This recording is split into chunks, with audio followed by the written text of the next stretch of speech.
Assalamualaikum warahmatullahi wabarakatuh. Oke, di video kali ini gue akan menceritakan alur cerita film The Exorcist tahun 1973. Film ini adalah salah satu film terseram dalam sejarah. Film ini memberi pengaruh sangat besar terhadap penontonnya. Bahkan, ada penonton yang sampai muntah pingsan dan ketakutan karena saking seramnya. Film ini jadi di zaman itu kualitas film sangat bagus, sampai sekarang masih diakui salah satu film terseram dalam sejarah. Oke guys, nggak usah banyak basa-basi, kita langsung saja masuk ke alur ceritanya. Check it out!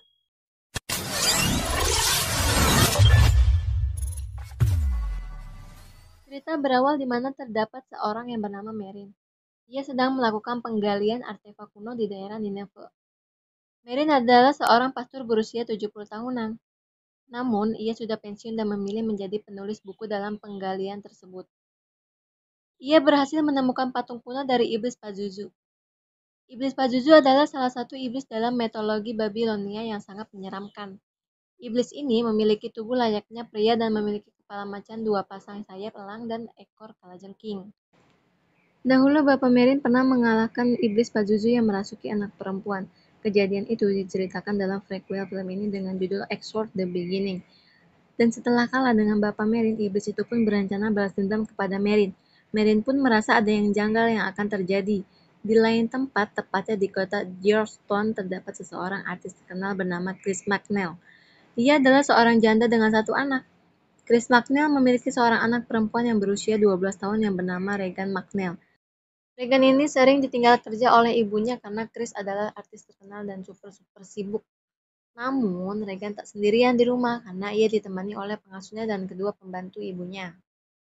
Awalnya, kehidupan mereka sangatlah bahagia. Keesokan harinya, karena Chris sedang libur, ia pun menemani Regan bermain di ruang bawah tanah rumahnya. Saat sedang bermain, Chris menemukan papan dan bertanya pada Regan. Regan pun mengakui papan itu adalah miliknya. Dia menemukan papan itu di lemari bawah tanah rumahnya. Regan pun berkata bahwa ia sering memainkannya. Regan bercerita bahwa ia sering bermain dengan Kapten Howdy. Kapten Howdy adalah iblis Pazuzu yang sedang menyamar. Iblis itu mengganggu Regan karena Regan mudah ditipu dan Regan ini tidak punya kepercayaan. Hal tersebut memudahkan iblis Pazuzu untuk masuk ke dalam tubuh Regan. Walaupun Regan terlihat bahagia, sebenarnya di dalam hatinya ia merasa kesepian di usianya yang masih muda. Regan harus sudah menerima kenyataan bahwa orang tuanya harus bercerai. Maka dari itu, ia sering berbicara dengan Kapten Howdy agar ia tidak merasa kesepian. Namun, di sisi lain, Kapten Howdy memanfaatkan kesempatan itu untuk membuat Regan percaya padanya, supaya iblis itu bisa menguasai jiwa Regan. Di suatu malam saat Chris sedang tidur, ia terbangun karena tiba-tiba terdengar suara telepon dari seseorang. Setelah ia menerima telepon itu, ia melihat Regan tertidur di kasurnya. Chris pun bertanya pada Regan, kenapa Regan tidur di sini? Regan pun menjawab bahwa kasurnya terus bergoyang sehingga membuatnya tidak bisa tidur. Chris pun mulai berpikir mungkin si Regan ini hanya berhalusinasi saja. Keesokan harinya, Chris membawa Regan ke rumah sakit untuk melakukan pemeriksaan. Nah, di sini tubuh Regan perlahan-lahan mulai diambil oleh iblis Pazuzu. Si Regan mulai bertindak aneh seperti bersenandung, melamun, dan berkata kasar selama pemeriksaan. Dokter pun memberitahu Chris bahwa Regan mengganggu gangguan saraf yang biasa dialami anak remaja. Dokter juga berkata bahwa Regan mungkin saja stres, namun Chris tidak percaya dengan perkataan dokter itu. Setelah itu, mereka bergegas pulang ke rumah. Pada malam hari, Chris mengadakan pesta di rumahnya saat Chris dan teman-temannya sedang menyanyi bersama. Regan tiba-tiba datang menghampiri mereka lalu dia berkata kasar dan buang air sembarangan. Namun, teman-teman Chris pun kaget dengan kelakuan aneh dari Regan. Setelah itu, Chris segera memandikan Regan dan menidurkannya di kasur. Regan pun bertanya, ada apa dengan dirinya? Kemudian, Chris menjawab bahwa Regan mengganggu gangguan saraf saja. Saat Chris keluar dari kamar Regan, Regan kemudian berteriak sangat kencang. Chris pun mendengar teriakan dari Regan. Chris pun segera pergi ke kamar Regan. Saat ia sampai di kamar Regan, ia melihat dengan mata kepalanya sendiri bahwa kasur Regan bergoyang-goyang sangat kencang. Keesokan harinya, Chris membawa Regan ke rumah sakit lagi. Saat diperiksa, Regan terus memberontak, bahkan dia sampai meludahi dokter dan berkata-kata kasar.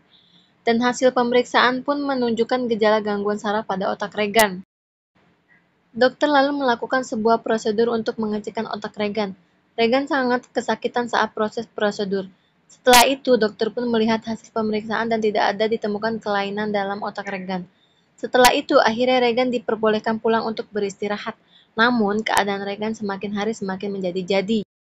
Setelah itu, dokter menyarankan agar melakukan tes medis lagi karena keadaan Regan yang sangat mengkhawatirkan. Chris pun marah karena para dokter masih menyangka bahwa Regan mengalami kelainan saraf. Chris bercerita bahwa Regan telah mengalami perubahan kepribadian dan bukan seperti Regan yang biasanya. Karena keadaan sangat terpaksa, akhirnya lagi-lagi Regan pun melakukan tes medis lagi.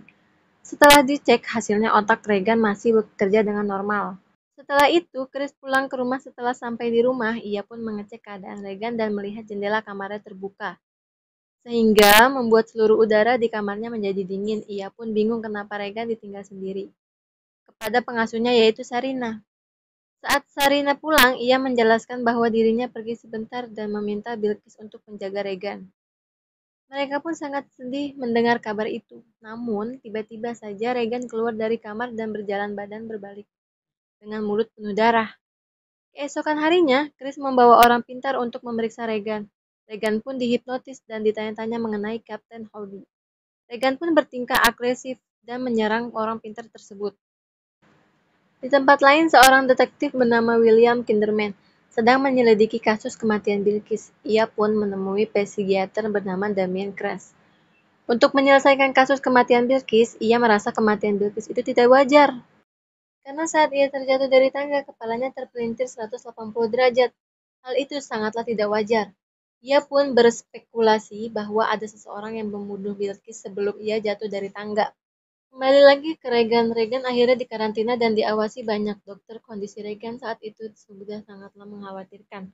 Ia terus memberontak dan emosinya tidak stabil. Dokter yang sedang mengawasi Regan pun putus asa untuk membantu Regan. Mereka berpikir Regan dirasuki sesuatu. Salah satu dokter pun menyarankan Chris untuk melakukan ritual atau pengusiran setan mengingat Regan dan Chris ini tidak memiliki kepercayaan, sehingga mereka mudah terkena bujuk rayuan setan. Namun, detektif William masih ragu-ragu dengan pendapatnya tersebut. Setelah detektif William pergi, terdengar suara sangat kencang dari kamar Regan. Chris pun segera mengeceknya dan melihat barang-barang yang berterbangan, dan di sini tubuh Regan sudah dikuasai iblis Pazuzu. Dan iblis ini melukai tubuh Regan. Bahkan Regan bisa sampai memutar kepalanya sampai 180 derajat. Chris yang mengetahui perilaku Regan yang semakin parah kemudian memutuskan untuk bertemu dengan Pak Damien dan meminta tolong agar Pak Damien mau melakukan ritual pengusiran setan. Awalnya Pak Damien menolaknya setelah mendengar keluhan dari Chris. Ia kemudian menerima tawaran ritual pengusiran setan itu. Namun sebelum itu Pak Damien harus mengumpulkan bukti-bukti agar gereja menyetujuinya pelaksanaan ritual itu. Malamnya Pak Damien pergi ke rumah Chris untuk melihat keadaan Regan. Wajah Regan penuh luka dan kakinya tangannya harus diikat agar tidak melukai dirinya sendiri. Pak Damien pun berbicara dengan iblis yang telah merasuki tubuh Regan. Regan pun kemudian berbicara mengenai ibu Pak Damien yang baru-baru ini meninggal dunia. Pak Damien pun kaget karena ia belum pernah bertemu dengan Regan. Namun Regan tahu Pak Damien baru saja kehilangan ibunya. Sebelum Pak Damien pulang, Chris memberitahu Pak Damien bahwa Regan yang telah membunuh Bilqis. Singkat cerita, setelah Pak Damien mendapatkan banyak bukti, gereja pun mengizinkan proses ritual itu. Gereja pun mengirim Pak Merin untuk membantu Pak Damien dalam ritual itu. Sebelumnya, Pak Merin sudah pernah melakukan ritual itu dan mengalahkan iblis Pazuzu. Jadi, dia sudah berpengalaman untuk mengusir iblis. Singkat cerita, Pak Merin dan Pak Damien memulai ritual tersebut. Mereka terus mengucap doa-doa dan menyiram air yang sudah dibacakan surat-surat suci. Oleh karena itu, Pak Damien dan Pak Merin mengeluarkan banyak tenaga untuk mengalahkan iblis itu.